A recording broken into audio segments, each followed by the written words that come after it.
Bonjour à tous et à toutes, bienvenue pour ce 37e épisode de l'entonnoir du Bitcoin, déjà 37. Aujourd'hui, on est en compagnie de Guillaume, momentanément en compagnie de Roxy de Découvre Bitcoin qui devra nous quitter pour prendre un train. Et on sera rejoint par John un peu plus tard dans le space. Et on a en gros deux sujets qu'on voudra aborder aujourd'hui.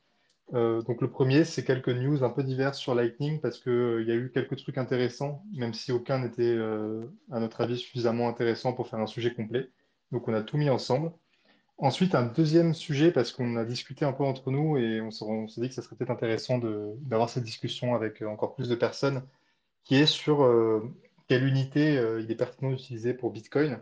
Parce qu'aujourd'hui, en gros, globalement, on utilise deux unités. C'est soit le Bitcoin, euh, quand on a beaucoup d'argent, soit le Satoshi, donc qui est la plus petite sous-unité de Bitcoin quand on est quelqu'un d'à peu près normal. Et c'est assez frappant de voir qu'il n'y a pas d'unité vraiment utilisée aujourd'hui entre les deux, alors que un Bitcoin, c'est quand même 100 millions de Satoshi, donc il y a quand même une énorme, enfin, une différence de beaucoup d'ordre de grandeur entre les deux. Et donc en général, dans ce genre de situation, bah, il y a des unités intermédiaires qui sont adoptées. Et là, c'est pas le cas. Et donc, ce sera une discussion intéressante pour voir un peu pourquoi est-ce que ça peut être le cas et quelles seraient des unités peut-être adaptées. Et enfin, le troisième sujet, ben, il n'y a pas de sujet, ça serait une carte blanche. On n'a pas vraiment trouvé de sujet qui nous a paru suffisamment pertinent. Et donc, bah, l'idée, c'est que voilà, là, on vous invite à prendre tous la parole. Alors, en essayant d'éviter que ce soit le chaos, bien sûr, mais en général, ça se passe bien, donc il n'y a pas de raison. Et voilà, on prendra les sujets qui vous tiennent à cœur, vous, et on en discutera tout ensemble. Je ne sais pas si Gigi ou Roxy, vous avez quelque chose à ajouter, et sinon, on enchaîne tout de suite avec le premier sujet. Vas-y, t'es un chef. C'est parti. Du coup, j'ai partagé le tweet dans l'espace. Normalement, il devrait s'afficher dans quelques secondes. Et pour moi, enfin, l'une des grosses nouvelles du coup cette semaine, c'est une nouvelle version de LND, donc une des grosses nouvelles Lightning. Alors pourquoi c'est une grosse nouvelle? Parce que bah, LND, c'est quand même l'implémentation aujourd'hui qui a la plus grosse part des nœuds Lightning, même si c'est un état de fait qui commence un peu à changer. Mais en tout cas, pendant longtemps, et c'est toujours le cas aujourd'hui, il y avait vraiment plus des trois quarts des nœuds Lightning qui étaient des nœuds qui tournaient avec LND. Et donc, quand il y a une modification un peu importante de LND, ben forcément, ça impacte du coup une part importante du réseau. Et ensuite, cette nouvelle version, elle est assez importante parce qu'elle vient corriger un problème qui était assez ancien sur les nœuds LND et qui était problématique pour un certain nombre de nœuds, qui est la croissance de la base de données qui garde en mémoire les états passés des canaux Lightning. Parce que donc il faut bien, pour rappel, quand on a un canal Lightning, en gros, on entretient une base de données avec tous les états successifs de ce canal. Et donc chaque partie prenante du canal, les deux parties prenantes le font, ce qui est très important et nécessaire parce que c'est ce qui permet notamment en cas de tricherie de l'autre partie, de se rendre compte qu'elle triche dans un premier temps et de la punir. Donc, parce que donc à la différence d'une blockchain comme Bitcoin où tout est publié à tout le monde, ici, quand il y a une transaction entre deux parties prenantes d'un canal, ben, elle est connue que de ces parties prenantes. Et donc c'est à ces deux parties prenantes d'en garder la trace. Et LND stockait toutes ces informations-là de manière très peu optimisée. Donc en gros, il gardait beaucoup plus de données que ce qui était vraiment nécessaire. Et ça conduisait en fait à les nœuds notamment qui avaient beaucoup de trafic, ça les conduisait à stocker vraiment plein d'infos qui étaient vraiment complètement inutiles. Et s'ils avaient suffisamment de canaux et donc suffisamment de trafic, ça menait à des situations où la base de données pouvait grossir de manière exponentielle, c'est-à-dire que un jour vous en aviez, elle faisait 10 gigaoctets et le lendemain elle en faisait 20 tout simplement parce qu'il y avait vraiment plein de trucs de stocker et que même les paiements qui échouaient étaient enfin, menés à du stockage de données assez important. Et donc aujourd'hui, avec cette nouvelle version, c'est quelque chose qui est corrigé. Et donc dans les notes de version, donc qu'est-ce qui est le lien GitHub que j'ai mis dans le tweet, ils annoncent que ça entraînera une réduction de au moins 96% de la taille de la base de données.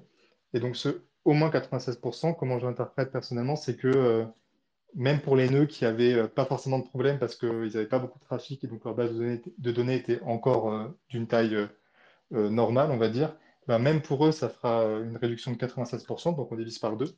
Et pour les plus gros nœuds qui, eux, vraiment avaient des problèmes et où ça commençait vraiment à prendre des proportions gigantesques, bah, eux, ils vont avoir une réduction de la taille qui sera peut-être de quelques ordres de grandeur. Je ne sais pas trop exactement, il faudra voir un peu ce que ça donne en pratique, mais voilà, quelque chose de très appréciable. Et donc, par exemple, je peux parler de mon expérience chez Helen Market où effectivement, nous, c'était un problème. Et donc là, avec la mise à jour, les choses vont commencer à aller un peu mieux. Voilà, je sais pas si quelqu'un a envie de réagir sur cette news. Alors après, il y a d'autres choses qui arrivent avec cette mise à jour, bien sûr, mais c'était pour moi ce dont je voulais parler parce que voilà, ça me paraissait important. Moi, j'ai une question. Donc, je suivais le débat parce que c'est zéro fee routing sur Twitter, que je pense que beaucoup de gens ici connaissent, qui route énormément. Et il avait pointé le problème au début. À quel point donc tous les nœuds sont LNUAL, sont Selekny. Pourquoi est-ce que dans ce genre de problème, enfin, ma question c'est plus, est-ce que c'est facile de changer d'implémentation et donc simplement partir sur Eclair ou autre chose? Ou est-ce que finalement vous étiez complètement bloqué et s'il n'y avait pas de patch, la base de données aurait dû juste augmenter, augmenter, augmenter, et vous auriez été obligé de continuer à payer plus de stockage, etc. Ou est-ce que le switch il est facile? C'est un peu ma question. Je sais pas. Honnêtement, je sais pas trop. Je sais pas si quelqu'un l'a déjà essayé ici. Euh, je pense que ça peut se faire. Je pense que c'est pas forcément facile. Je pense que c'est pas pour rien d'ailleurs que, par exemple, Zero Fill Routing dont tu parlais, lui, il a carrément lancé un nouveau nœud C Lightning et petit à petit, il a enfin, décommissionné son ancien nœud LND. Je sais pas à quel point c'est faisable et facile et sans risque d'essayer de carrément migrer un existant d'une implémentation vers une autre. En fait, on est vachement dépendant quand même de leur patch. Enfin, évidemment qu'on est dépendant, mais c'est ça que je voulais savoir. T'es dépendant, mais après, tu peux toujours, ce que tu peux très facilement faire, voilà, c'est fermer tes canaux, récupérer les fonds et commencer un nouveau nœud. Euh, donc, tu es dépendant, effectivement, si tu veux garder vraiment ton infrastructure actuelle. Donc, mais je pense que c'est faisable de migrer. Alors, peut-être que voilà, Pantamis, peut-être t'as déjà testé. Hop, je vous lance la parole à hop, de nouveaux intervenants.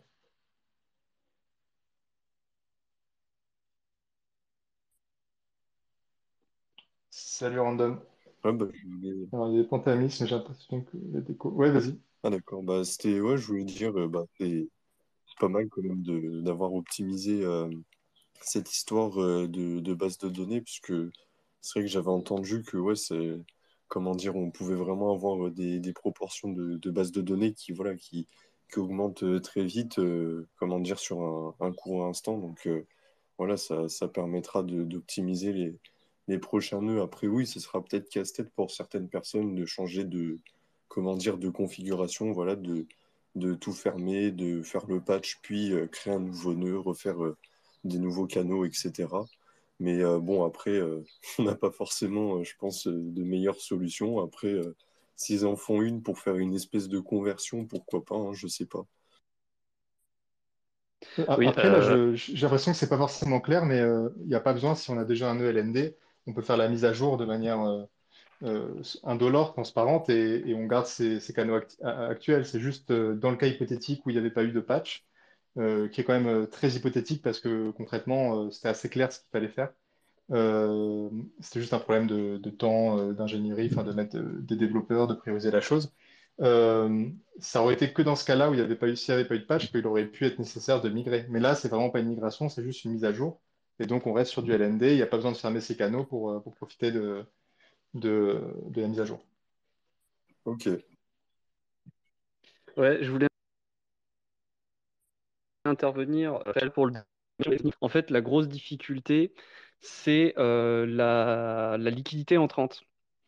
En fait, le problème, c'est que de LND vers CLN, bah, du coup, on est obligé de fermer tous ces canaux.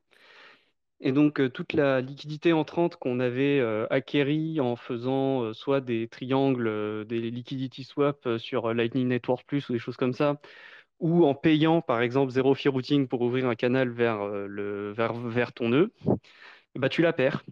Tu la perds complètement.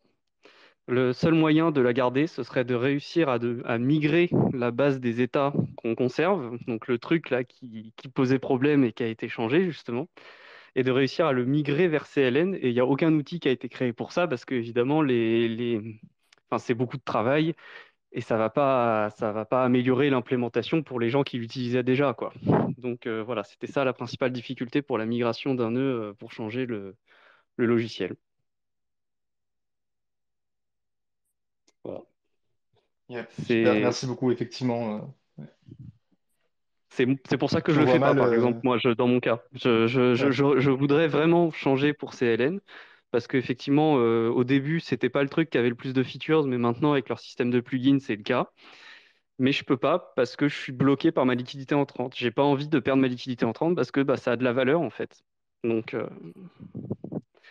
c'est voilà. Et Zero Fee Routing, s'il a pu faire le changement, c'est bien parce qu'il avait réussi à... Ça montre l'importance de la réputation hein, dans le Lightning Network d'ailleurs. C'est parce que Zero Fee Routing a de la réputation, qu'il est connu sur les réseaux, qu'il a pu facilement redemander à des personnes d'ouvrir des canaux vers lui pour récupérer de la liquidité entrante. Et c'est pour ça qu'il a pu faire la migration, en fait. Voilà. Donc, par exemple, pour LN Market, ça poserait pas de problème de faire la migration pour au niveau de la liquidité entrante parce que voilà, vous pourriez faire une annonce publique pour dire bon bah voilà, on va changer pour CLN, ouvrez des canaux avec nous. Et c'est très important que des gens ouvrent des canaux avec vous. Mais si vous n'avez pas cette capacité de demander sur les réseaux sociaux à des gens d'ouvrir des canaux vers vous, eh ben, c'est une perte sèche de liquidité entrante. Et la liquidité entrante, pour le tarif, c'est à peu près 0,2%, voire 1%. Tu vois.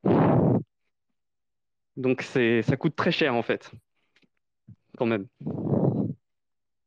Carrément, ouais, ouais, c'est un truc que tu veux pas perdre. Après, ce que tu peux faire, effectivement, du coup, ça t'oblige à faire une migration dans le temps, quoi, à pas tout migrer d'un coup. Et donc, tu crées ton nouveau C'est canot ça, et la nouvelle liquidité entrante, éventuellement, tu la mets là-dessus. Et petit à petit, bah, tu la laisses s'amenuiser sur exactement. le nœud initial. Ouais.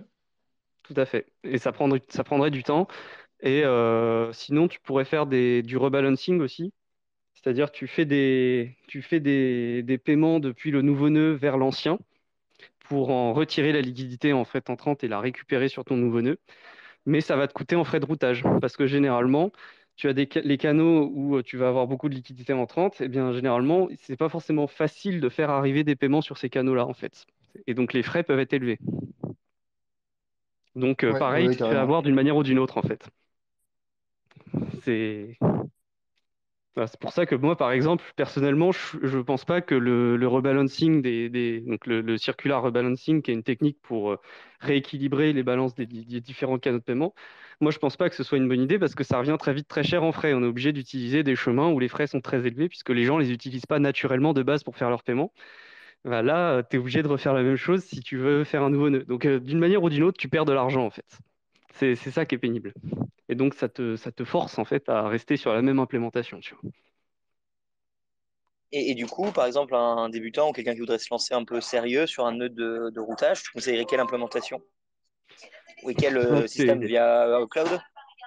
Ah ouais, alors ça c'est compliqué. Là, j'avais eu une discussion avec John récemment sur les histoires d'implémentation dans le cloud. Il semblerait que LND, ils ont un système de signature à distance. Donc ça, c'est vraiment pas mal si on veut pas donner la propriété des clés privées à quelque chose qui serait hébergé sur AWS ou des choses comme ça. Mais bon, ça n'a pas été beaucoup testé, donc voilà, c'est un peu reckless, je dirais, de faire ça tout de suite. Mais pour un débutant, je saurais vraiment pas dire si c'est mieux de faire du CLN ou du LND, hein. Là, je connais pas assez CLN pour te dire en fait. Donc s'il y a des gens qui ont testé CLN et qui trouvent ça pratique, eh bien peut-être qu'ils ont raison. Voilà, je peux pas valider. Après, si Lightning, enfin, Blockstream a annoncé Greenlight là, il n'y a pas si longtemps qui fait exactement ça, et donc avec si Lightning comme Ouais, base. Mais c'est encore B2B, quoi. Il n'y a pas vraiment d'accès retail pour l'instant, mais à voir ce que oui, ça oui, va oui. donner. Peut-être que ça sera intégré J'ai pas assez dans des regardé, solutions. je Ouais. sais pas. Mais là, j'en avais rediscuté avec John. Je sais pas s'il va essayer ça dans les prochains jours, mais cette histoire de signature à distance, c'est en fait l'idée, c'est que les clés privées, tu les garderais sur une Raspberry Pi chez toi ou des choses comme ça, mais que du coup, il y aurait une connexion entre ça et un nœud qui serait sur le cloud. histoire d'éviter les problèmes de tort tout en gardant une sorte de pseudo-anonymité, quoi. Euh, Bah ça c'est intéressant, mais c'est sûr que c'est intéressant pour le B2B, donc c'est pour ça qu'ils font ça, Blockstream, mais je saurais pas. Ouais, je pense que c'est encore difficile pour le grand public à imaginer, hein. Mais il y Mais a Voltage qui faisait ça aussi, non? Il n'y a pas un truc qui s'appelle Voltage qui fait ça? Enfin, je sais pas s'ils prennent les clés privées aussi, Voltage. Je sais plus. Ouais, je sais pas, effectivement, c'était ce que je me disais. Je crois que c'est assez bien fait quand même. Donc je sais, mais je sais pas du Ouais, tout, effectivement. ouais. Par contre, j'ai vu que ça coûtait quand même assez cher. Après, je sais pas. Il me semblait que c'était un prix qui était. Tu gagneras pas ça en frais de routage, quoi. Et Voilà. tu parlais de Thor. Récemment, avec John, on parlait enfin, sur notre groupe que bah, Thor avait vachement sous attaque et du coup, c'était beaucoup Ouais, plus long pour pas mal de paiements et tout. À quel ouais. point tu penses que enfin, c'est quand même vachement embêtant, pas embêtant? Pour le nœud de routage, ça l'est. Pour un utilisateur lambda, il doit juste attendre un petit peu plus. Je sais pas si vous avez un petit peu plus testé ou tu as des infos Bah, on va ou c'est dire que sur. l'avantage du système, c'est que comme tu as plein de paires, tu trouves toujours des paires avec qui te connecter où la connexion se passe pas trop mal. Moi, personnellement, j'ai pas observé que tous mes canaux étaient désactivés de manière systématique, tu vois. Euh, Après, il y a quand même des choses pénibles, quoi. Par exemple, quand tu veux ouvrir un nouveau canal avec quelqu'un et que tu n'arrives pas à te connecter avec lui parce que bah, Tor est sous attaque et en l'occurrence son hidden service, il est son service caché sur lequel tu le comptes pour faire ton nœud de paiement. Si lui il est sous attaque et que tu peux pas te connecter à lui, bah, tu es obligé de reporter le moment où tu veux créer la transaction pour alimenter le canal de départ, là, la transaction de départ. Et ça, c'est agaçant de devoir reporter ça parce que tu peux te retrouver à des moments où les frais de transaction sur la blockchain sont plus élevés, quoi. Toi, tu veux profiter du fait que les frais ne soient pas élevés pour faire ta transaction. Mais pour l'instant, pour moi, ça m'a pas trop posé problème. En tout cas, j'ai quand même réussi à avoir des trucs. Mais c'est vrai que par contre, tu routes moins, quoi. T'as moins de routage quand même. Bon, voilà, je ne saurais pas quoi dire de plus. Après, avec John, là, John, il avait enfin, l'idée, c'était de potentiellement mettre le nœud sur un truc à la AWS, tout ça. Bon, bah après, tu reportes le risque sur AWS. L'avantage, c'est que du coup, l'IP ne correspond pas à l'IP où tu habites. Donc ça, c'est avantageux pour éviter de se doxer complètement, quoi. Mais par contre, bah, tu remets ça à AWS. Donc voilà. Après, c'est pas la même, on peut pas faire la même critique que dans le cas, par exemple, il y a la critique d'Ethereum où les nœuds tourneraient tous sur AWS. Là, c'est pas du même ordre parce que ça va pas empêcher le réseau de fonctionner, qu'il y ait beaucoup de nœuds sur AWS. Mais bon, voilà. Bon, il y a un argument, quoi. Je saurais pas Moi, quoi dire de plus. moi, personnellement, bah, je suis pas enfin, j'utilise pas encore Lightning, etc. Par contre, j'utilise Tails quasiment tous les jours et je vous raconte même pas la galère que c'est quand il y a des DDoS, hein, parce que c'est même pas Ouais, comment dire, les hidden services qui sont attaqués, en fait, c'est les relais. Et quand tu as les relais en fait qui sont attaqués, tu finis avec des circuits de très très mauvaise qualité, voire ouais, tu trouves pas du tout de circuit en fait, et là tu es carrément déconnecté. Enfin, ouais, là, t'es et ça déco et c'est pose très très chiant. énormément de Hmm. problèmes. Donc, faudrait, comment dire, même avoir plusieurs voilà, protocoles d'anonymisation pour Lightning, comme ça, si on a un qui saute, et ben, t'en Ouais, mets un autre à la je suis tout limite, à et fait puis voilà, d'accord. quoi. Ce serait très très bien que LND ou CLN implémente I2P par exemple ou des choses comme ça pour accéder aux nœuds depuis en anonyme parce que c'est vrai que bah, maintenant que Bitcoin Core le fait, ce serait bien que un truc que je voulais signaler, c'est que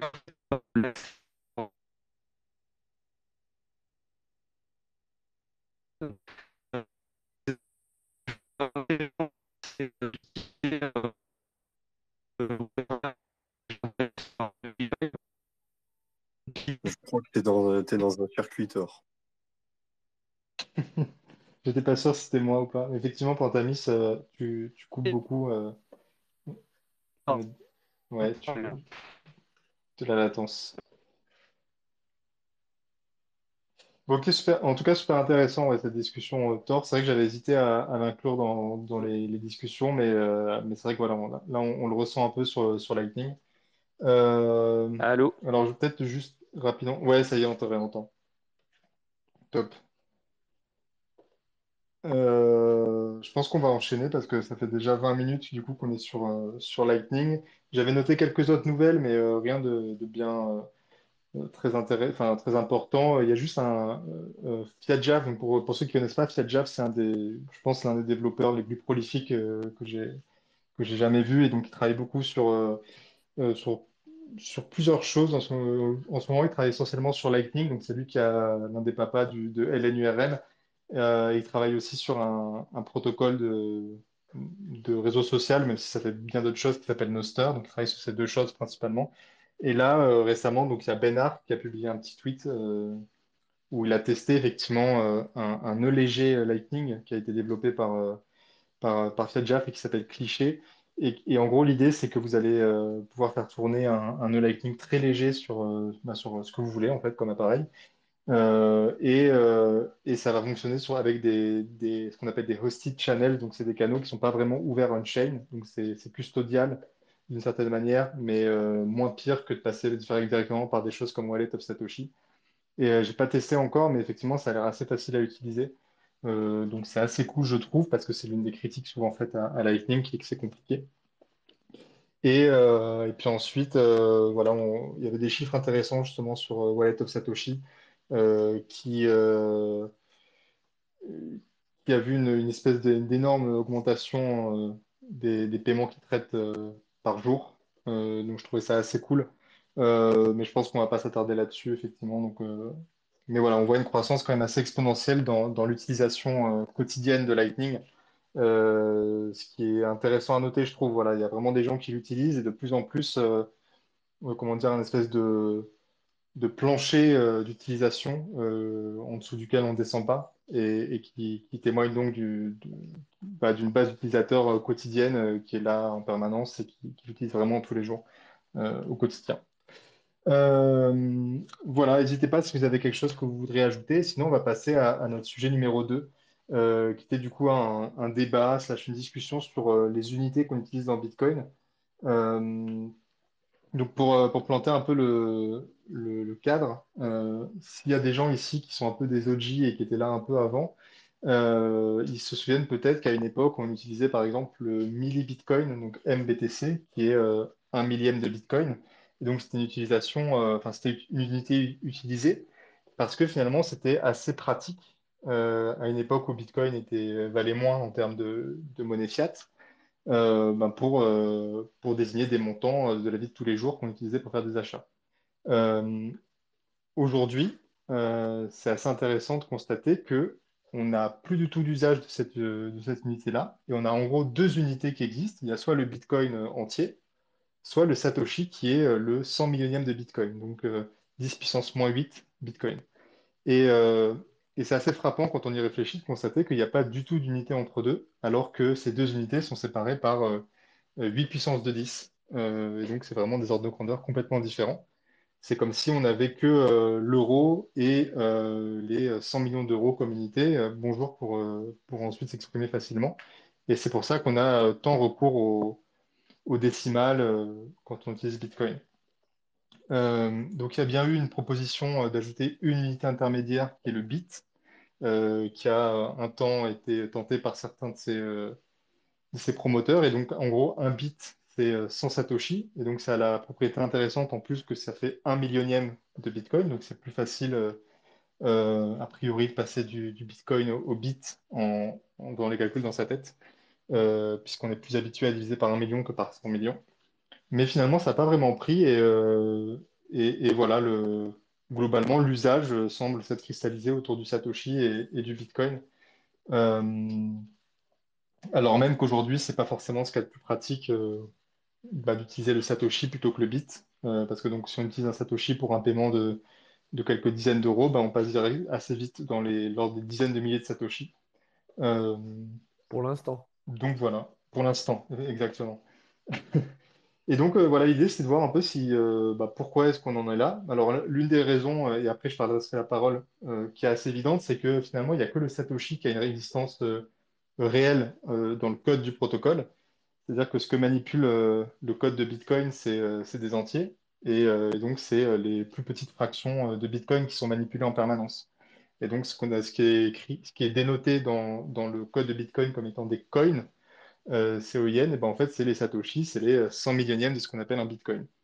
Et donc, pour moi, ça fait déjà une bonne raison d'utiliser les Satoshi comme au moins une unité standard, puisque c'est la seule qui a une vraie existence dans le code, donc une sorte d'existence physique, si on veut rapprocher ça des unités qu'on utilise en physique.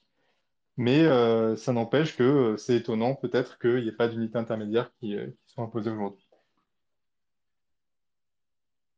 Ouais, je suis assez d'accord parce que comme tu dis, acheter un café, c'est 4-15 000 Satoshi ou alors 0,00015 Bitcoin, ce qui est super chiant à dire.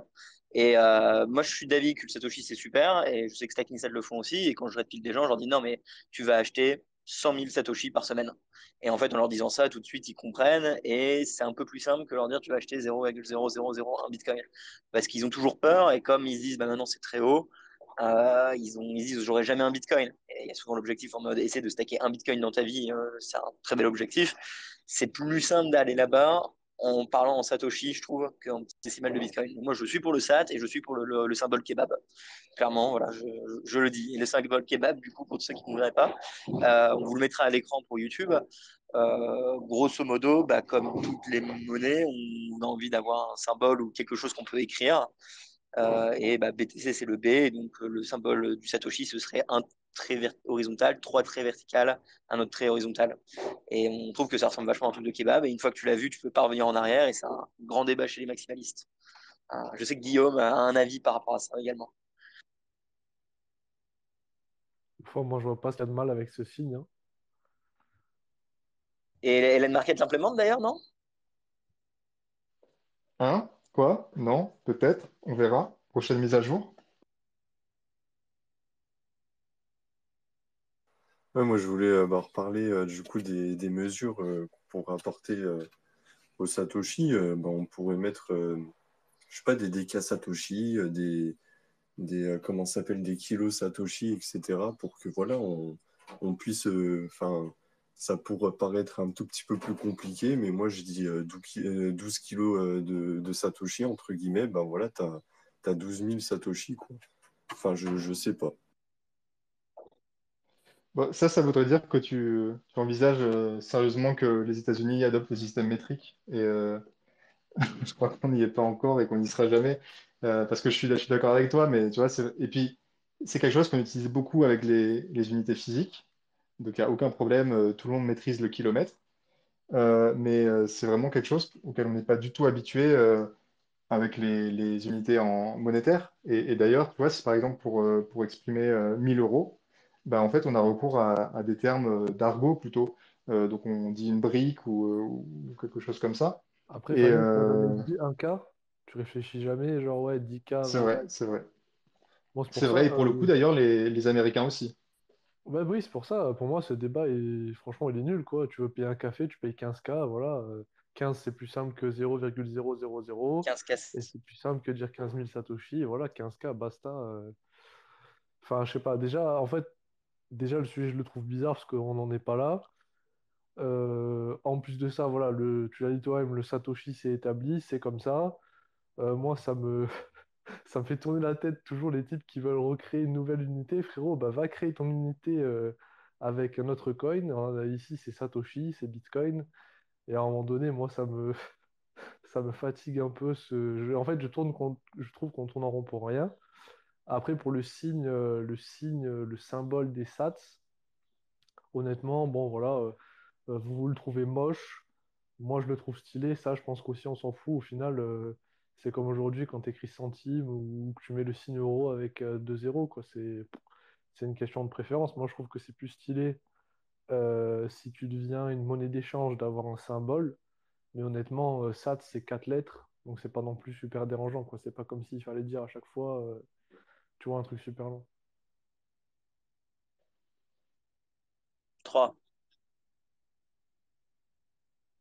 Bah, SAT, Non, c'est mais un. je pense que t'as très bien résumé le débat, effectivement. Et puis, moi, je veux juste indiquer que j'aime beaucoup le symbole aussi.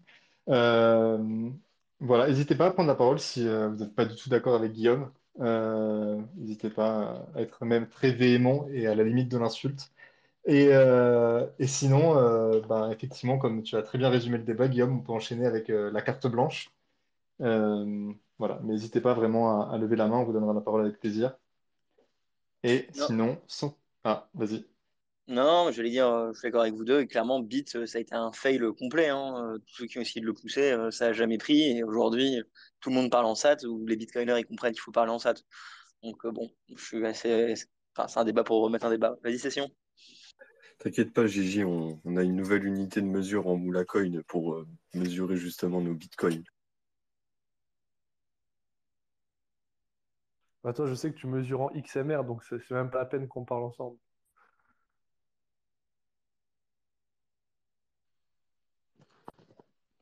Sur ces belles déclarations d'amour, je vous propose de passer à la carte blanche.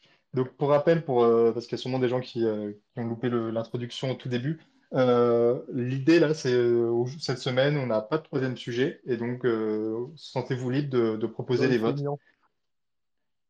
Quoi? Non, rien. D'accord. Donc voilà, les seules conditions, bien sûr, c'est qu'on parle de Bitcoin, on parle pas de shitcoin et tutti quanti comme d'habitude. Mais à part ça, voilà, sentez-vous libre d'aborder n'importe quel sujet. Session? Bah, moi, en ce moment, je suis en train de développer un petit forum vraiment fait un peu, comment dire, voilà, entre guillemets à la zeub, comme on dit chez les Lyonnais. Et du coup, voilà, ce serait pour faire un forum pour parler de cryptographie, de Bitcoin, parler d'anonymat, de confidentialité, même de souveraineté dans le numérique. Comme ça, voilà, toutes les personnes qui peuvent avoir des questions, ils ont juste à les balancer dans le forum et quelqu'un vous répondra, ou alors ça peut servir aussi pour voilà, faire de la suggestion de logiciels, etc. Donc, je mettrai un lien, je sais pas où, je vous l'enverrai en privé si vous êtes intéressé. Ouais, mais attends, si on parle de cryptographie, du coup, on peut pas parler de Bitcoin, on peut parler que de Monero ou pas? Enfin, J'ai fait un onglet cryptographie et un onglet crypto-monnaie où je vais mettre Bitcoin comme, enfin, je vais faire après des sous-catégories, etc. Et bien sûr, je vais faire attention que voilà, il y ait pas de trading ou de quoi que ce soit, quoi. Ok, bah super. Hésite, quand tu as les liens, tu nous dis, hein. Moi, je le mets en avant sur le site. Je suis sûr que bitcoin.fr le feront également. Tu balances, on le met sur le Discord et c'est une super bonne idée. Par rapport à tout le monde, si vous avez des idées de sujets dans la semaine, n'hésitez surtout pas à nous envoyer des sujets, hein, parce que on est quatre à pas mal être sur Twitter, mais des fois on loupe des sujets ou alors on n'en a pas. Donc même durant la semaine, qui envoyez des news, surtout n'hésitez pas à nous les partager. JW, vas-y. Oui, bonsoir. Est-ce qu'on m'entend? Nickel. Ok. Ouais, moi, ce qui m'intéresse, je sais pas si vous avez un peu de news, parce que si vous avez des contacts ou quoi, sur le Web 5 sorti là, par TBD, Jack, etc. Apparemment, le release, c'est pour début juillet. Donc, c'était pour savoir si vous avez un peu plus d'infos, parce que vous en aviez parlé il y a un ou deux entonnoirs assez rapidement. Enfin, le sujet n'a pas été assez deep, enfin, de mon point de vue. Donc, c'est pour savoir si vous avez plus d'infos là-dessus ou si au moment venu, dès que ça sort, vous allez faire un sujet dédié. Voilà. Par rapport à la date de sortie, en tout cas, moi, j'ai pas plus d'infos que ça. Ensuite, effectivement, par rapport à ce que c'est le protocole, ben, là, pour l'instant, on a tout ce qu'on a eu à se mettre sous la dent, il me semble, c'est la communication de TBD, même si on se souvient aussi de ce qu'ils avaient, enfin, de leur espèce de white paper d'il y a maintenant un an, qui m'a l'air de coller à peu près avec ce qu'ils ont annoncé récemment. Mais je pense qu'effectivement, ça sera mieux de faire un sujet éventuellement en profondeur d'ailleurs au moment de la sortie. après, Ouais, John. je voudrais relativiser quand même parce que, enfin, on parlait de release, mais les technos, elles existent et elles sont déjà utilisées. Là, ce qu'on attend, c'est qu'on ait quoi, un SDK, enfin un truc tout intégré, facile à utiliser, j'imagine, enfin, ce sera ça le sujet. Donc, même quand Pour ce moi, il y sera a un release, sujet, pardon, même, pour moi, il y a un sujet standardisation aussi. Si tu veux faire un protocole qui marche bien, je sais pas, pour moi, il faut au moins un client de référence, quoi, pour être sûr que tout le monde discute comme il faut. bah non, parce que les standards, ils existent déjà. Donc, il faut juste faire un client ou enfin, un truc utilisable, un SDK ou ce genre de choses avec, qui suivent les standards, quoi. Ok. Parce que les standards, du coup, en question, c'est que ceux du W3C, DID et Credentials, en Bah, gros. c'est déjà affichement bien. Oui, non, c'est clair, déjà, on est d'accord. Mais ok, ok, je pensais qu'il y avait peut-être des bouts de stack supplémentaires qu'il fallait du coup standardiser encore ou pas, mais du coup, a priori, ça prend effectivement que de l'existant, donc c'est plus mettre ensemble des briques qui existent déjà et proposer un cas d'utilisation qui n'était pas forcément aussi au cœur des préoccupations, Comme notamment du Bitcoin. W3C. Ouais, c'est vrai. Bon, à un algorithme d'ajustement de la difficulté près, peut-être. Ah oui, parce que il y a que ça de nouveau apparemment dans Bitcoin. Je sais pas, vous avez suivi.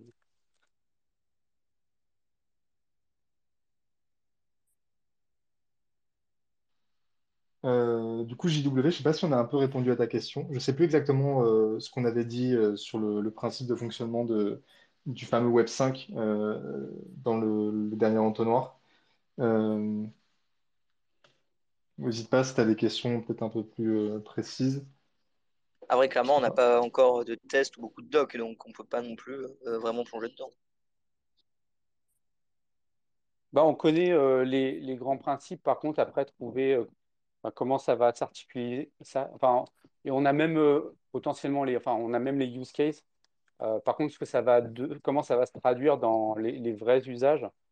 Euh, et pour pallier un peu aux contraintes, entre guillemets, de la self-custody des données, pour que ça reste un minimum résilient, etc. Pour pas pouvoir perdre ces données, on va dire.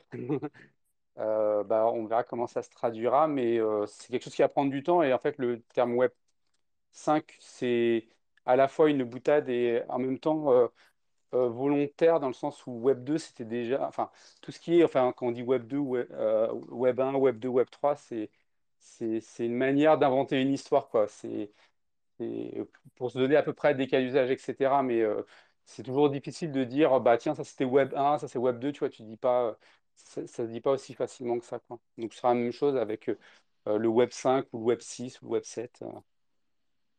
D'ailleurs, Par contre, Web 3, avant que ce soit approprié par les crypto-gros, c'était déjà quelque chose, c'était censé être le web sémantique, le Web 3.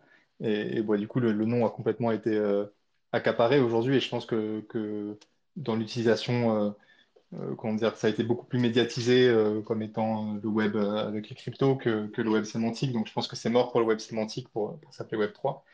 Mais effectivement, voilà, c'est juste des noms pour essayer de créer des narratives.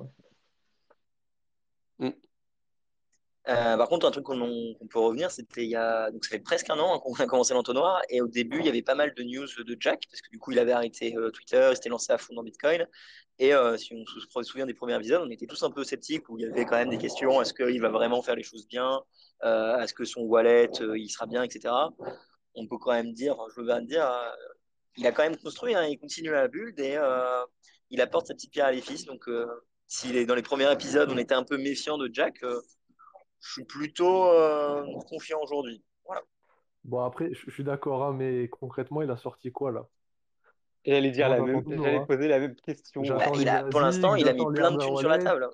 Oui, Il a oui, des non, mais les équipes, thunes, il c'est bien, embauche, il hein. met de la thune sur la table et il aide les gens. Oui. Non, mais bon, après, voilà, hein. Solana, ils ont levé 4 milliards, hein. Les thunes, ça fait rien, en fait. Enfin, moi, j'attends son ASIC, j'attends son hardware wallet, j'attends TBD, j'attends la version décentralisée de Twitter, j'attends. Je dis pas qu'il va pas le faire, hein. Je suis comme toi, moi, j'ai totalement confiance en Jack.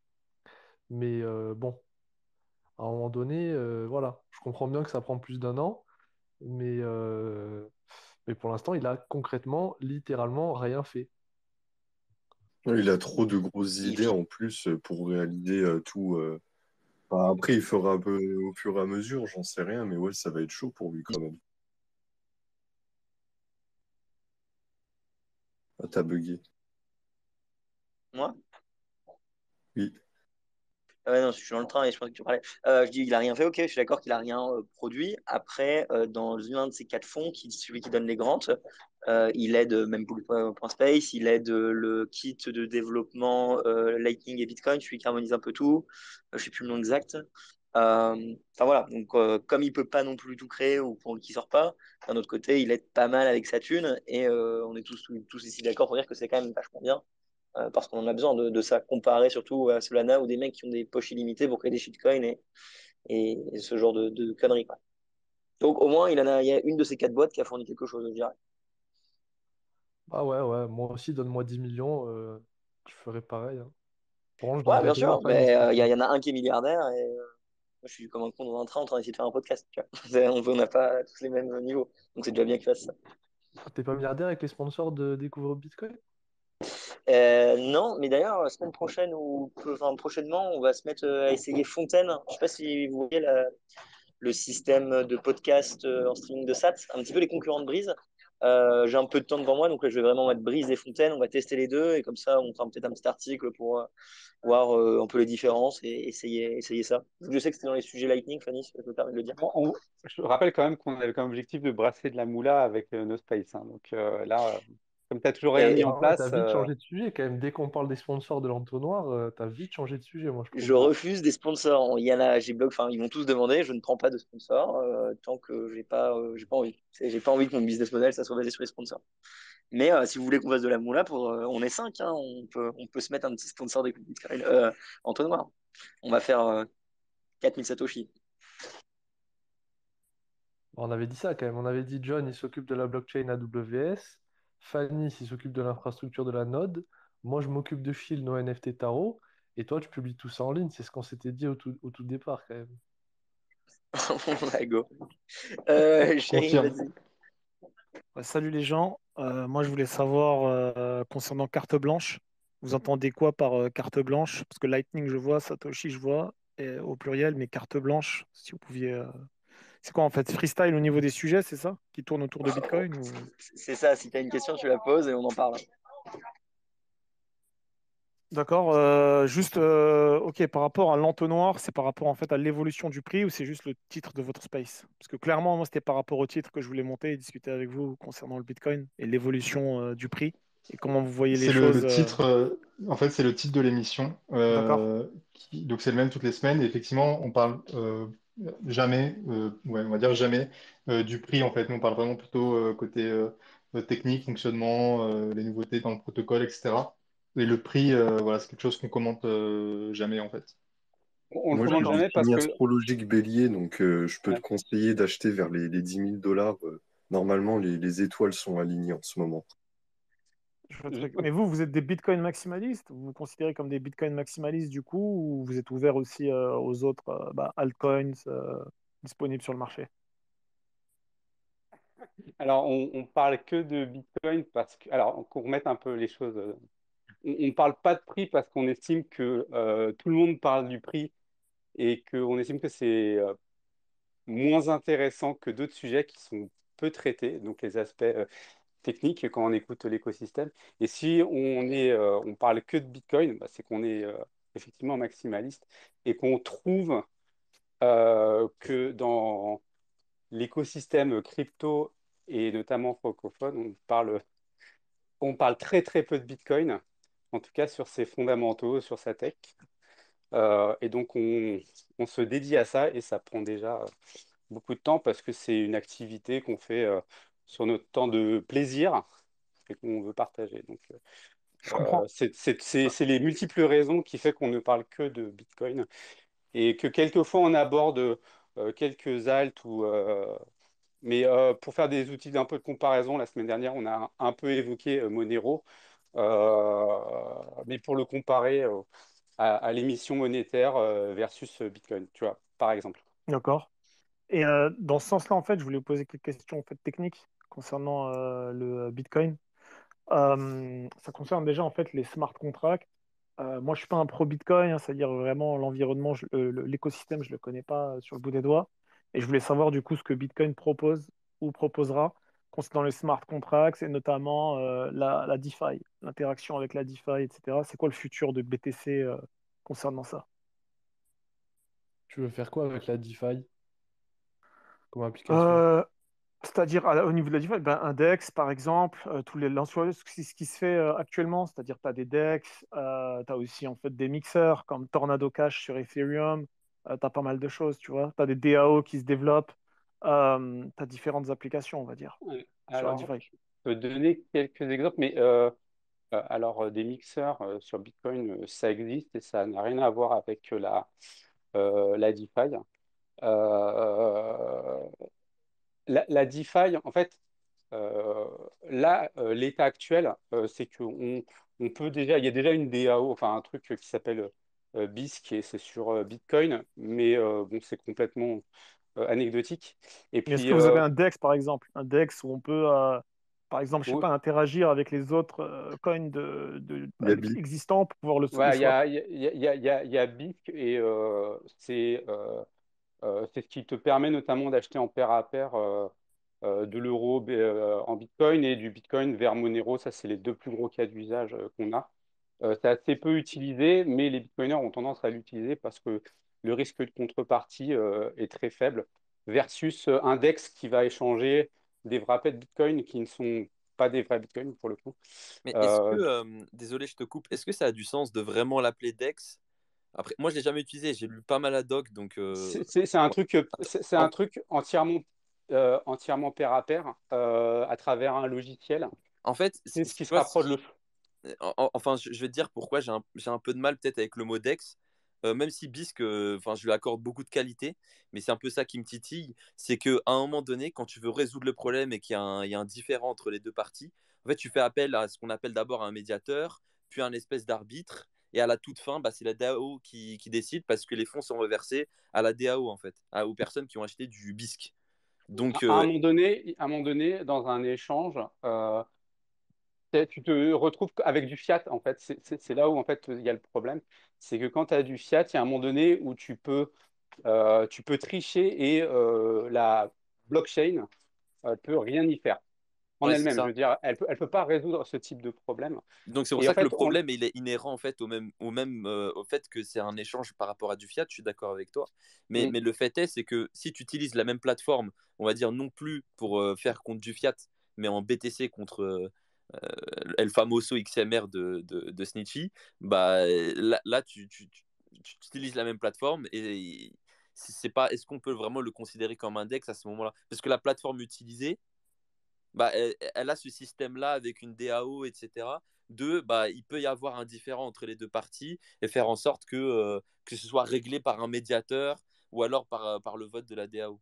a Enfin, je priori, sais pas si a ça a du sens. priori entre Bitcoin et Alt, je suis pas sûr que tu aies réellement besoin, ou alors dans des cas un petit peu bizarres, où éventuellement, mais je pense que c'est remédiable la quasi-totalité quasi-totalité du temps sans médiateur, mais je suis un peu incertain. Mais pour moi, c'est ce qui ressemble le plus à un index, notamment que bah, Bisque, c'est vraiment pair à pair, c'est vraiment un logiciel. Et pour le takedown, c'est quand même assez compliqué. Je ne veux pas dire que tu ne peux pas le faire tomber, mais ça me semble beaucoup plus résilient que d'autres choses qui sont censées être décentralisées et qui le sont moins. Ouais, Ou en tout cas qui sont moins en capacité de pouvoir résister en fait au takedown en fait. Et juste par rapport au DEX que tu as juste décrit, est-ce qu'on peut du coup devenir liquidity provider sur ce Non, DEX? Ça alors fonctionne de la même façon ou quel est le mode de non, il fonctionnement? faut peut-être faire juste. C'est vraiment en fait BISC un échange pair à pair et le DEX, il peut avoir des fonctionnalités de pool, de liquidité, mais c'est un ajout en plus des DEX, mais c'est pas BISC, c'est un DEX sur lequel tu n'as pas de pool de liquidité. Mais ça veut pas dire que c'est pas un Ok. DEX, tu vois. Tu vois. Ok, mais du coup, c'est qui amène la liquidité pour que je puisse Bah, comprendre en fait? c'est des acheteurs et des vendeurs, c'est ordre par ordre, c'est fil, hein, c'est comme ça. T'as des gens qui Mhm. proposent en fait leur ordre et tu les prends ou tu les prends pas en fonction de bah, si ça t'intéresse ou pas, quoi.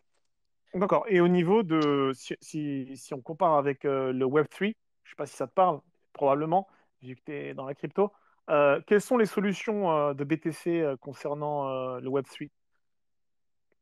Aucune. Aucune.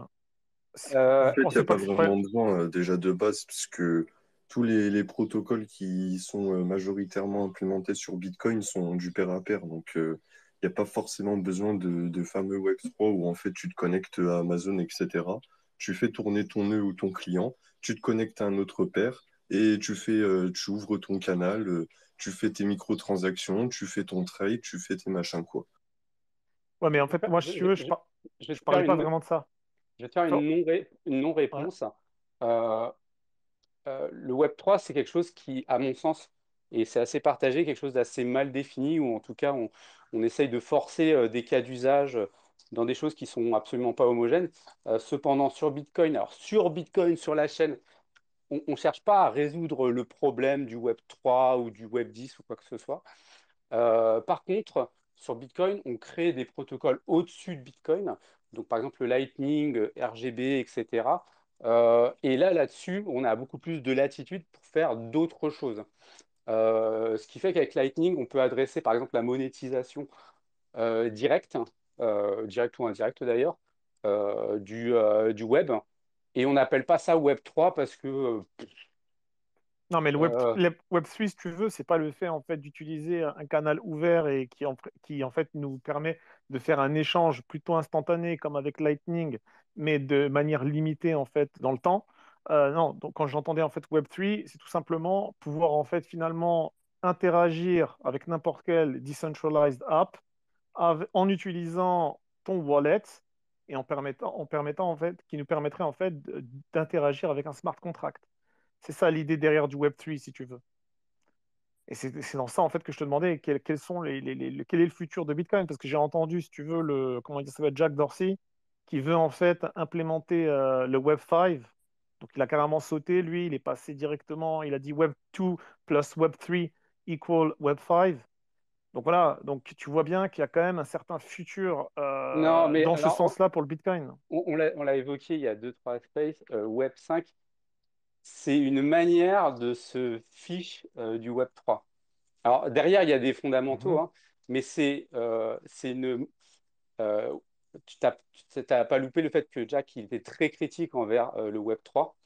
Le Web5, il utilise Web5 aussi pour se moquer, tu vois. Bon, je vais laisser la Ok, parole aux autres, mais parce que je vas-y. pense qu'ils ont aussi leur mot à dire. Mais voilà, Ouais, quoi, rapidement, Web3, en faut- fait, c'est du marketing. Donc après, on englobe plein de choses dans le Web3.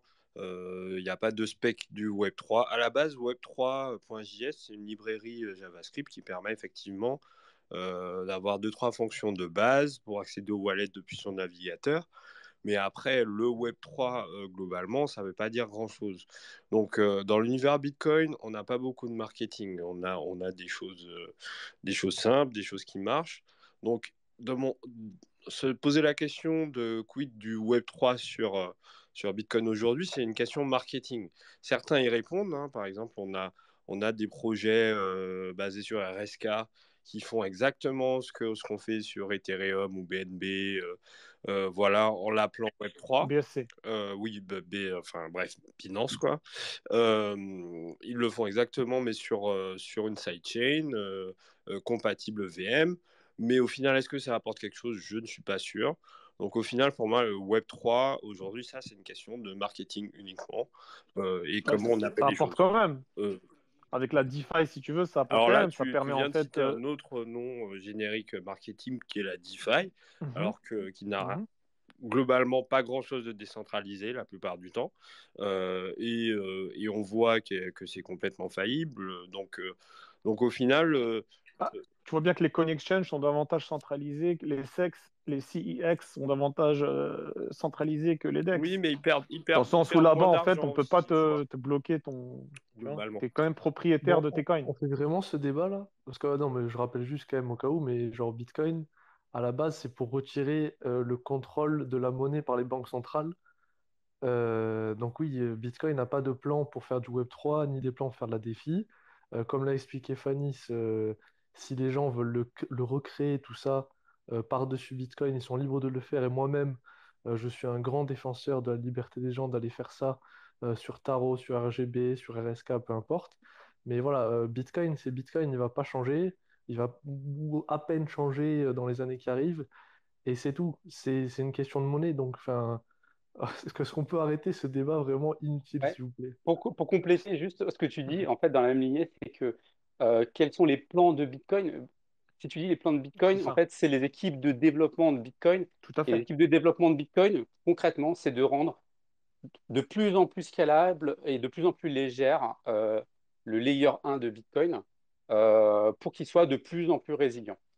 Et à la fois de compléter les briques déjà existantes pour pouvoir construire encore au-dessus. Ça, c'est le plan de Bitcoin. Alors, c'est très technique, ça ne se vend pas. Il n'y a pas de marketing dessus, parce qu'il n'y a pas à en avoir. C'est vraiment le moteur. Enfin, voilà, c'est construire la chaîne de production de l'usine, j'ai envie de dire. Et puis après, il y a des gens qui vont construire au-dessus, éventuellement. Mais ce n'est pas au nom de Bitcoin, c'est au nom de leur propre appétences. Et donc, c'est ça qu'il faut dire. Il n'y a pas de fondation Bitcoin ou quoi que ce soit. Il n'y a pas de roadmap Bitcoin non plus, en fait. Bitcoin, c'est un protocole qui a très peu de gouvernance. Et donc, du coup, c'est pas comme les chaînes à fondation qui ont des roadmaps. Donc, derrière, c'est les gens qui s'en emparent et qui font ce qu'ils veulent avec. Donc, voilà. Ouais, je sais, Moi, c'est open j'aimerais source parce que rajouter pour c'est quand même des Sherine, votes, ouais. d'ailleurs, c'est que, bah, voilà, on l'a dit, entre guillemets, en DeFi, déjà, on a BISC, et en plus de ça, on a les Atomic Swaps, si tu veux faire des échanges de shitcoin en full trustless. Donc, ça veut dire qu'en gros, on a de la finance pair à pair qui est déjà un peu plus sécurisée que juste des smart contracts où tu fous tout de l'argent dessus et le jour où il y a un exploit, eh ben, il y a tout qui pète et tu as tout l'argent qui part d'un coup. Et aussi pour te rappeler que Tornado Cash n'est pas un mixeur. Tornado Cash, enfin, c'est juste un DEX. Et d'ailleurs, ça utilise une blockchain entre guillemets transparente pour faire ces échanges. Donc, je t'assure qu'en passant par Tornado Cash, à aucun moment tu vas anonymiser tes fonds. Et d'ailleurs, ils ont comment dire, des contrats avec Chainalysis, etc. Alors que Bitcoin a des vrais mixeurs comme le protocole CoinJoin, entre guillemets, Whirlpool de Samurai Wallet, qui va permettre de mélanger justement des bitcoins pour faire de l'anonymat. Et ça, c'est pas ce que fait Tornado Cash, je te le rappelle une dernière fois. Bah, Tornado Cash, tu peux récupérer ton argent en fait directement et en attendant, à partir du moment en fait où tu récupères des sommes qui n'ont rien à voir, concrètement, tu peux anonymiser les transactions. Et Mais comment concernant tu veux Bitcoin, j'ai envoyer utilisé des sommes BitMixer. qui n'ont rien à voir si Bah, ça enfin, veut dire, quand tu ça veut dire, rentres des fonds dans Tornado Cash et qui sortent, ouais. dans tous les cas, tout ça, c'est transparent. Les échanges que tu vas faire dans Tornado Cash sont transparents. À quel moment, en fait, tu vas mixer des coins? C'est Bah, à partir du comparé à là moment en où fait tu où vas tu faire un utilises, mélange, à comparé partir du à moment où un tu endroit utilises, où tu vas faire un mélange ouais. avec des sorties qui vont être égales, avec des personnes différentes, justement, pour mixer et faire que les probabilités, les heuristiques, etc., soient inexploitables. Tornado Cash, en fait, tu échanges juste ton argent. Et ça, c'est écrit dans la blockchain. Bob a échangé, je sais pas moi, 34 USDT pour 34 DAI à telle heure, tel machin. Et on va aussi savoir à quel Ah, bridge tu le sors ou tu le rentres. Donc, il alors n'y a pas déjà, d'anonymat.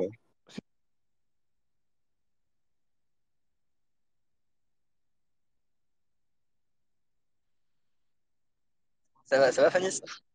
Regardez, qu'est-ce qui s'est passé? Ça a coupé là? ouais, ça a Je pense coupé, que je sais pas, c'est j'ai Fanny pas trop qui a compris. essayé de prendre la parole. Euh, Non, c'est pas moi qui l'ai fait. Moi, bon, bref. De toute façon, ça tombe bien. Je pense que on va couper la discussion parce que du coup, on a passé pas mal de temps sur cette question.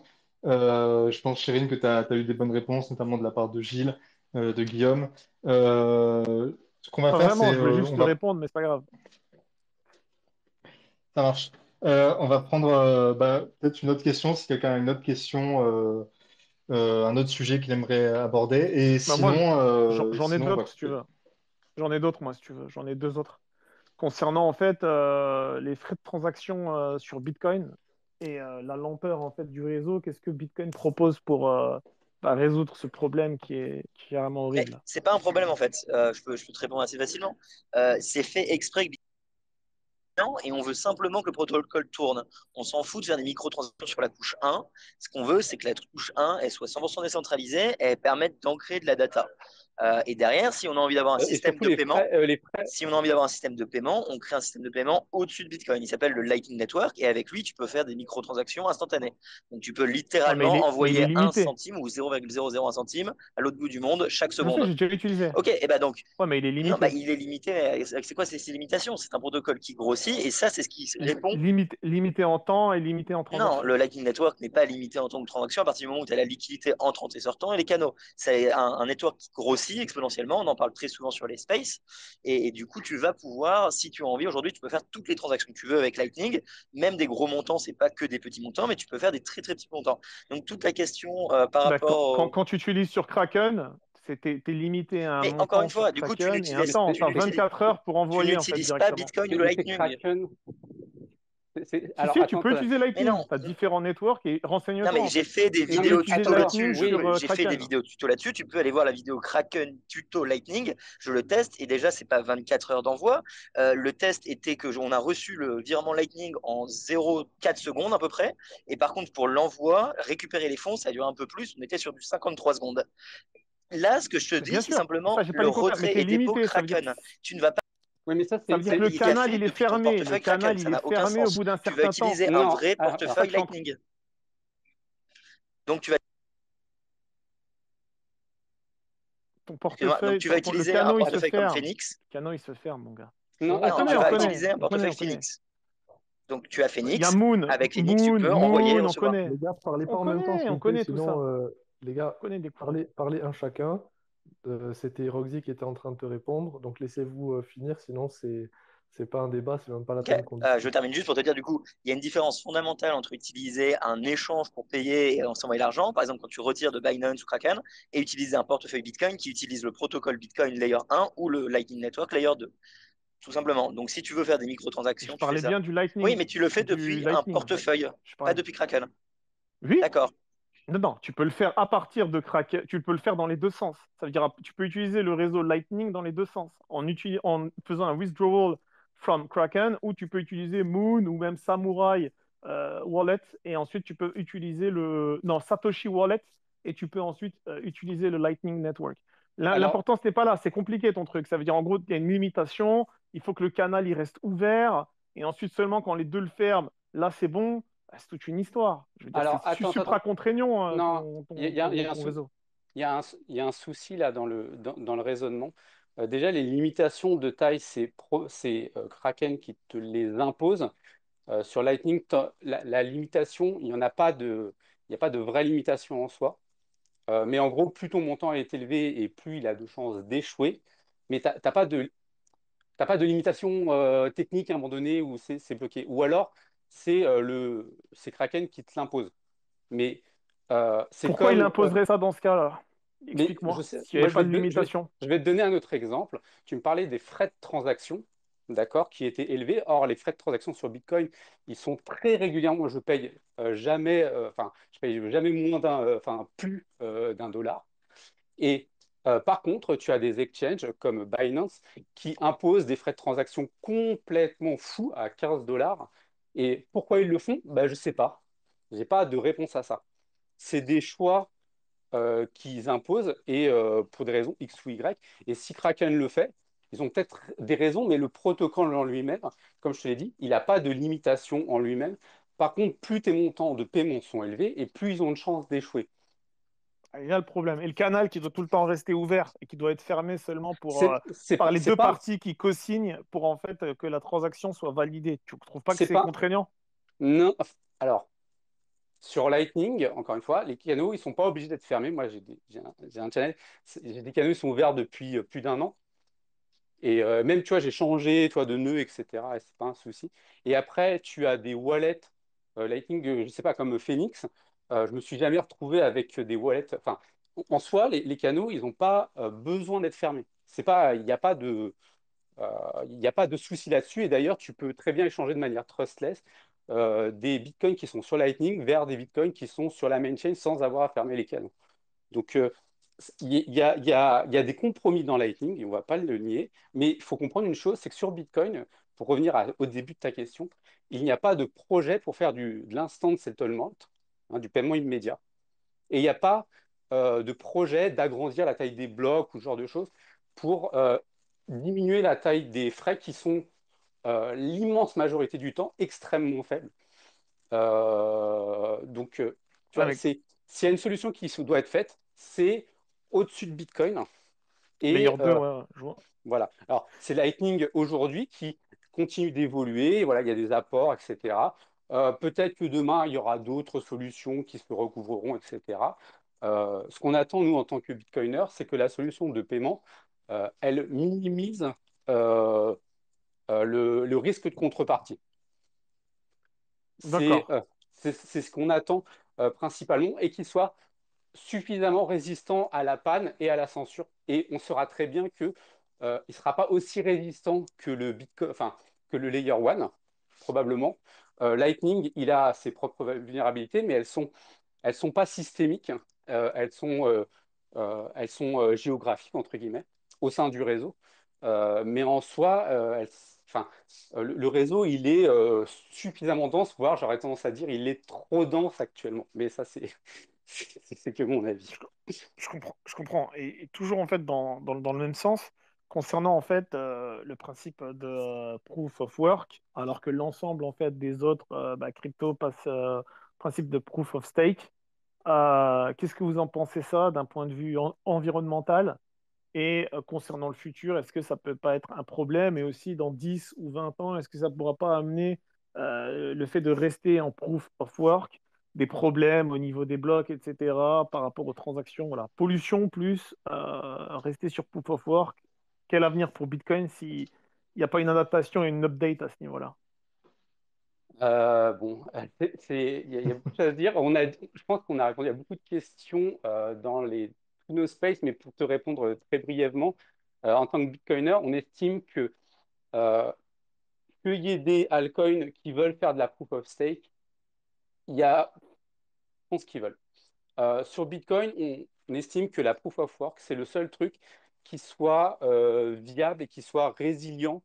Et donc, Fanis, il a fait deux super articles pour expliquer son point de vue sur la proof of Et, stake et la proof et of le work. jour où tu n'as plus de miners, vous faites comment? Le jour où je veux dire, les rewards, tu sais très bien que chaque Bitcoin halving, les rewards, elles sont divisées par deux. Dans 10 ans ou 20 ans, plus de miners.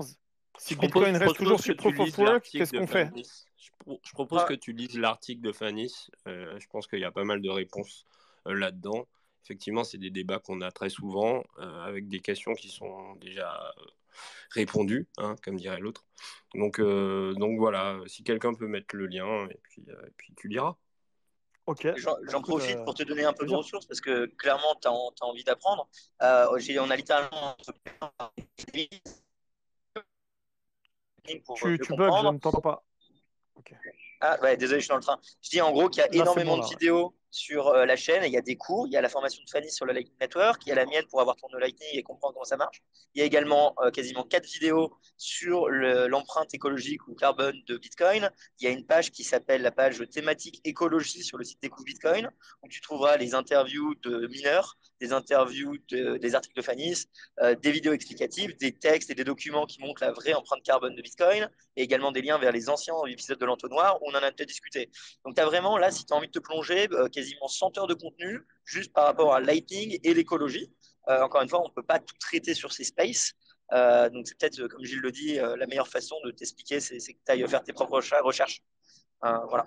Ok, non, non, c'était juste pour savoir les solutions qui allaient être apportées, vu que vous êtes des Bitcoin maximalistes. C'était juste pour savoir ça, mais j'irai consulter, il n'y a pas de souci. Mais c'était juste pour écouter brièvement par rapport En au fait, projet. En fait, ce qu'on peut apporter, je t'entends pas, Fanny, mais qu'on peut répondre très brièvement. Il y a deux aspects. Je crois que c'est Satoshi qui en a parlé. Alors, on va pas l'idéaliser ou quoi que ce soit. Il disait qu'à terme, soit Bitcoin serait très utilisé, soit il ne le serait plus. Euh, Mhm. donc, nous, on estime que on aura toujours besoin de Bitcoin. Et après, on a l'aspect de la pollution et ce que font un certain nombre de mineurs, notamment Sébastien Gouspillot, mais il n'y a pas que lui.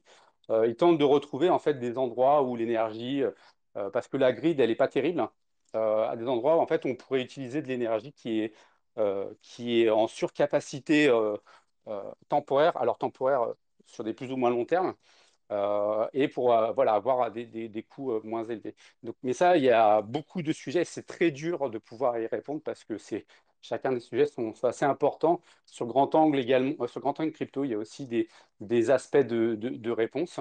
Et donc, enfin, en répondre trop rapidement comme ça, ce serait vraiment L'énergie dénaturer. renouvelable, c'est ça en fait. Récupérer de l'énergie à C'est vrai, travers en par fait, exemple c'est des le éoliennes ou paradoxe. choses comme ça.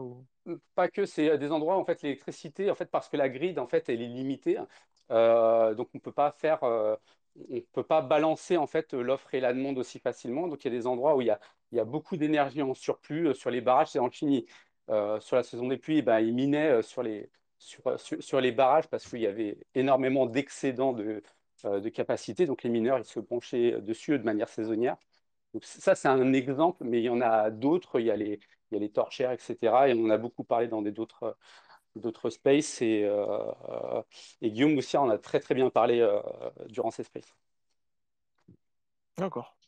Ok. Juste Voilà, avant que vous merci. Vas-y.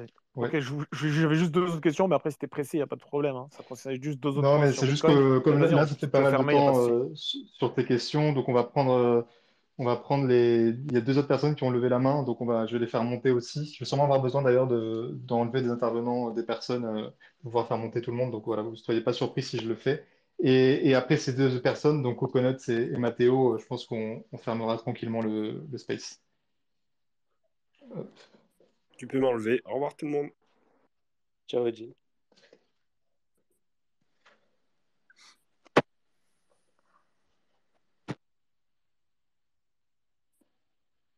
Hop, alors Coconuts, par exemple, je ne sais plus dans quel sens vous aviez levé la main. Si je veux prendre la parole. C'est en bas à gauche. Et sinon, Mathéo, le temps qu'on trouve le bouton éventuellement. Le premier qui se Voilà, le unmute premier qui parle. dégaine.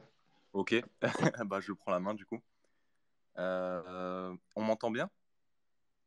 Très bien. C'est Ouais, super. nickel. Quel avenir pour Bitcoin après 2140? Alors, je pense que tu fais référence à la question du fait qu'il n'y aura plus de reward. Exactement. On a discuté dans le space précédent, d'ailleurs, donc en fait, le pari, c'est que les frais de transaction seront suffisants à eux seuls pour payer les mineurs. Sachant que c'est un problème qui va se poser bien avant 2140, puisque comme la décroissance est exponentielle, on divise par deux les récompenses tous les 4 ans à peu près. Et donc, le problème va se poser, en fait, la récompense sera déjà très très petite. Même en 2040, par exemple. Donc la question va se poser bien avant 2140. Et voilà, et tout l'enjeu, c'est l'idée, voilà, c'est que le total de la rémunération des mineurs sera constitué par les frais de transaction. Et donc c'est ce que Satoshi voulait dire quand il disait que soit Bitcoin sera pas du tout utilisé et n'existera plus, soit Bitcoin sera très utilisé, parce que sur le long terme, il faut qu'il y ait beaucoup de trafic on-chain pour payer justement les mineurs.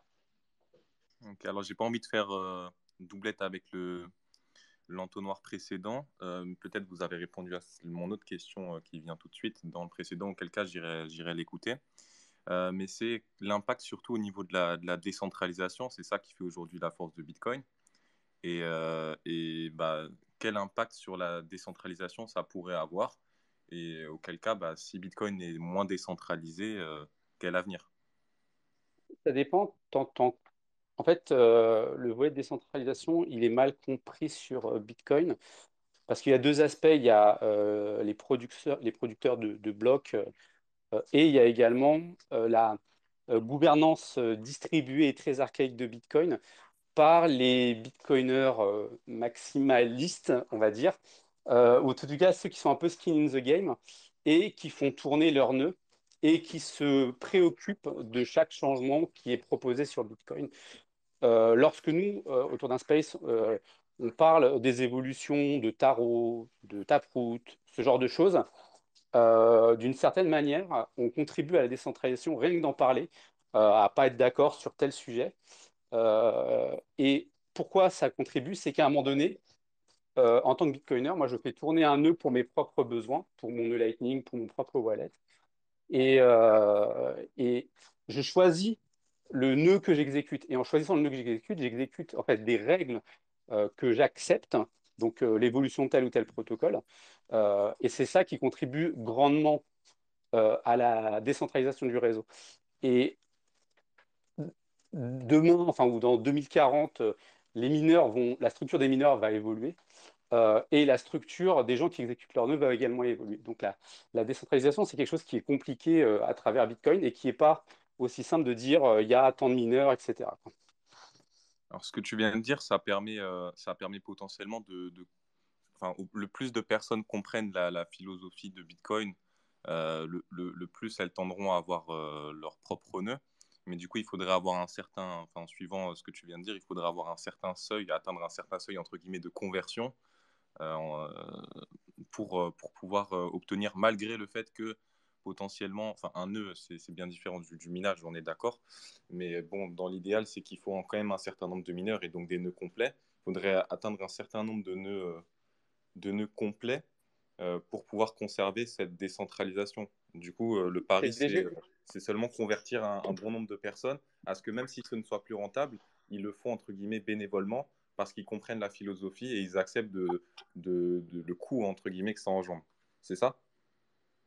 Les nœuds complets, tout le monde peut les exécuter et pas forcément les mineurs. Justement, moi, quand j'exécute mon wallet ou mon nœud Lightning, j'exécute derrière force des règles. Et donc, si demain, il y a un choix qui doit se faire sur des règles, moi, en exécutant une telle version de Bitcoin sur mon nœud complet, un nœud complet, ça tourne sur un Raspberry Pi, hein, euh, je fais d'accord, et le mineur qui n'est pas d'accord avec ça, s'il se met en opposition avec les utilisateurs Bitcoin qui créent de l'activité économique, s'ils se mettent, en fait, si le mineur se met à l'encontre de ça, et ben en fait, il va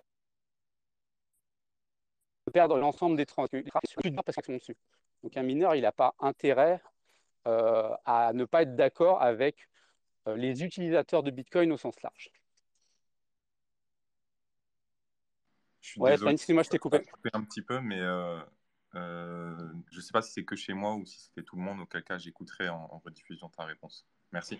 En gros, pour synthétiser la réponse de John, et ensuite j'apporterai un petit complément, c'est que donc effectivement, il a enfin, rappelé le fait que donc un nœud complet, c'est pas un nœud qui mine, un nœud complet, c'est un nœud qui va vérifier la validité de toutes les transactions qui passent.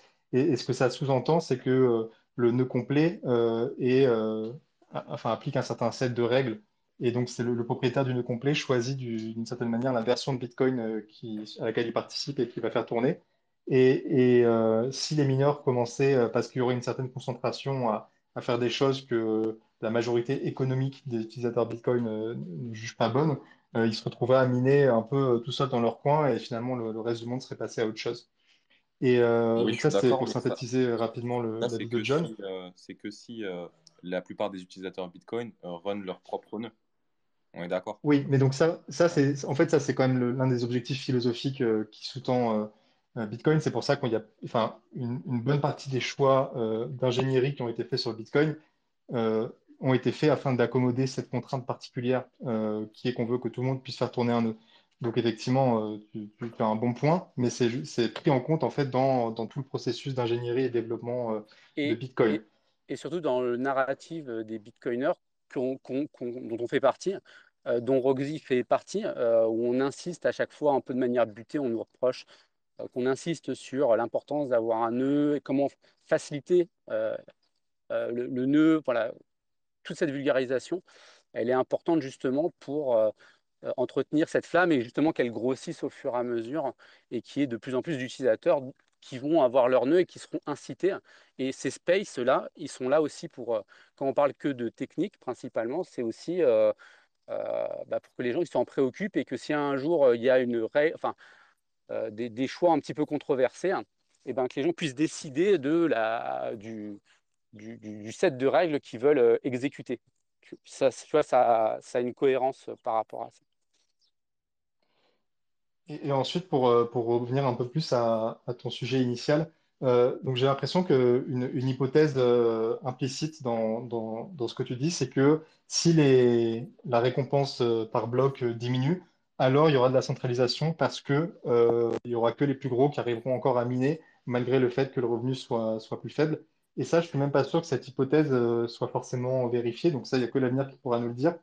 Parce que finalement, quand on se trouve dans des situations un peu tendues où ben, ça devient, enfin, la récompense par bloc est petite, il y a en gros deux grands profils qui peuvent en sortir gagnants. C'est d'une part ceux qui ont l'électricité la moins chère et d'autre part ceux qui arrivent à trouver des sources de rentabilité supplémentaires. Donc, par exemple, récupérer la chaleur des ASIC pour en faire autre chose. Et donc, dans le premier cas, ben, il se peut très bien que, enfin, et a priori, c'est une direction qui commence à se dessiner, que dans le futur, ce soit en fait les producteurs d'énergie qui commencent à devenir mineurs, parce que c'est eux qui auront accès direct aux installations de production et qui auront donc par définition l'électricité la moins chère. Et donc là, on a un paysage qui est quand même assez décentralisé. Et ensuite, parce qu'on entend par producteur d'énergie, j'entends vraiment bah, des producteurs avec un barrage hydroélectrique, mais aussi des gens qui ont peut-être une installation chez eux, ce genre de choses. Et ensuite, bah, la récupération de la chaleur, par exemple, c'est quelque chose que tu vas pas forcément pouvoir faire scale de manière très simple. En fait, finalement, les besoins de chaleur, ils sont localisés à des endroits bien précis et la chaleur, c'est très difficile à transporter.